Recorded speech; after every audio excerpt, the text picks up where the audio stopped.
This lesson is going to be about molecules and compounds, and learning targeted to be able to use molecular formulas to describe compounds. And molecular formulas are things you might see in a chemical equation, like this, describing the atoms, or you might be familiar with this one. So we're going to use those to be able to describe compounds. So as we're thinking about matter and how we classified matter, we've got different ways that we can do that. Right, we start off with matter. Sorry for the blurriness of this picture, but we say, is this variable or is this not variable in their composition? Is it pure throughout? And if it is, we have substances.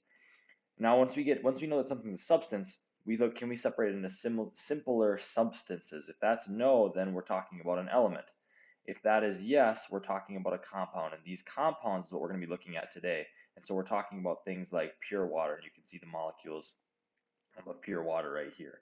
And so this is the part of matter that we're going to be talking about, the parts that are pure substances that can be separated into simpler substances. And those simpler substances we're talking about are the atoms and elements. And so as we think about atoms, you guys have probably heard this before. We haven't really talked about it a whole lot. Let me get this back up here. When we talk about atoms, we know that there's three different things that make up an atom. We have protons, which I'll start by drawing those. We've got our neutrons, draw those, and we'll add a couple more protons here. Let's go 1, 2, 4 there. And then we've got something called our electrons, right? And those are going to be around the outside of our atom. Let's call our electrons right there, right? And so our atoms are made up of these three subatomic particles, and the atoms are what makes up elements. If we have a bunch of the same type of atoms, that is our element. Or if we have one type of atom, that is our element. As long as there's not different types of atoms here. And what determines the element is really this number of protons that are in this part here. And this is called the nucleus in the center there. But again, the protons determine the number of, or the type of element that we have. So what is a compound? Well, a compound is a pure substance that's made of elements in a specific ratio that's always the same. For example, H2O is a compound, and we know that H2O is a compound, and we know that's always in a specific ratio because every time that we have a water molecule, this right here would make a water molecule, we have an oxygen, and we have a hydrogen, and a hydrogen.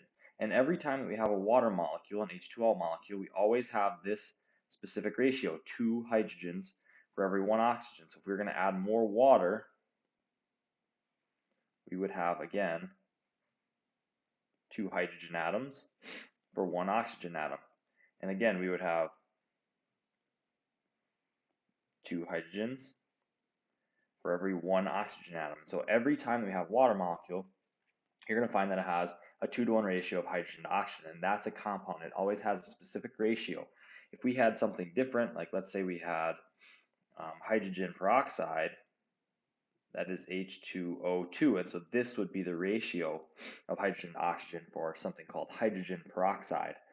But anytime that you get that, you're talking about a compound. And so how do we represent our molecular formulas of compounds? You just saw that with H2O. This is our molecular formula that shows the ratio of the atoms in that compound. So we have different things we show. We have our atomic symbols, which would be the letters saying hydrogen. We could have the O for oxygen. We could have a C for carbon. We could have an F for fluorine. We could have an Na for sodium. We could have an Au for gold. And you're going to learn all of these in the future. But those atomic symbols are going to tell us what atom are we dealing with. And that's really going to tell us how many protons are in that atom. Not something that we have to worry about right now, but something that we will in the future.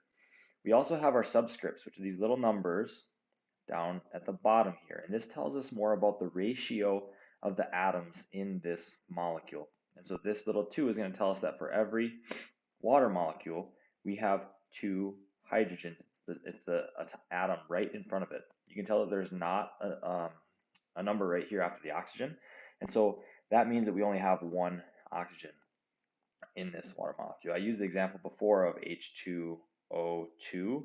And so our subscript now is saying that we have 2 hydrogens and 2 oxygens in this molecule. This would also say if we have something like CO2, well, now we've got 1 carbon atom in this molecule because we don't have a number there. Anytime there's not a number there, we just have one, and we have two oxygen atoms. You could also get something like C6H12O6, meaning that in this molecule we have 6 carbons, 12 hydrogens, and 6 oxygens. So that's going to tell us how many atoms are there in that one molecule. Now, outside of the molecule, we could have something called a coefficient. And the coefficient is going to act a little bit differently. That's going to tell us how many molecules do we have. Let's say, how many molecules? You could think of this as the same way as the subscript. This subscript is really saying how many atoms. But they're very different numbers. If I write this right here, 2H2O, see how my coefficient is in the front of my molecule? What that is telling me is that I have my normal water molecules, because my ratio is still the same of my hydrogens to my oxygens. I still have one oxygen for every 2 hydrogens. But now what I'm saying is that I have 2 of these molecules. I'm basically multiplying the whole thing by 2. I have 2 water molecules. And so if I have 3 NH3s, I'm saying that I have 3 of this molecule. And so that's what our coefficients have. So our atomic symbols tell us what atom we're dealing with. Our subscripts, the little numbers at the bottom, tell us how many of each atom are in our molecule. And then our coefficients tell us how many molecules do we have. And so we can take a little bit of practice here, writing these molecular formulas for some of these atoms. So this is ammonia. And the way that we write this is we have 2 different molecules we're dealing with, or 2 different atoms that we're dealing with. We have N and we have H, right? We have our nitrogen and we have our hydrogen. Now I know that there's only 1 nitrogen, so I'm not going to write any number after that one. And I have 3 hydrogens for that. So the molecular formula for ammonia would be NH3. That's how I would write that one. I could go on and I could have this carbon dioxide right here. Now I'm going to start with the molecule. When I look at a molecule of carbon dioxide, I have a carbon and I have 2 oxygens. And so I'm going to go CO. I know I've got 1 carbon and 2 oxygens. So this is my molecular formula for carbon dioxide. And because I have 2 of them, 1, 2, I know that I'm going to put a coefficient out in front. And this would be how I would describe what I have in front of me right here, 2 molecules of carbon dioxide. Now we're going to go on and do some methane here. So again, I start with a molecule. I can look at 1 molecule of methane. I have 1 carbon. I have 4 hydrogens for each one of those. So I'm going to go CH4. Remember, if there's only 1 atom, I'm not writing a number. And I have 4 molecules of CH4. And so I'm going to draw this right like this to describe that situation that I'm going through the compounds that I have here. And now I've got a little bit of a tricky one. And so we've got, I'm going to start with just writing out all of the molecules that I have. I'm going to go C, H, and O. And then I'm going to count up how many atoms I have here. So I have 1 carbon, 2 carbons. So I'm going to go 2 carbons.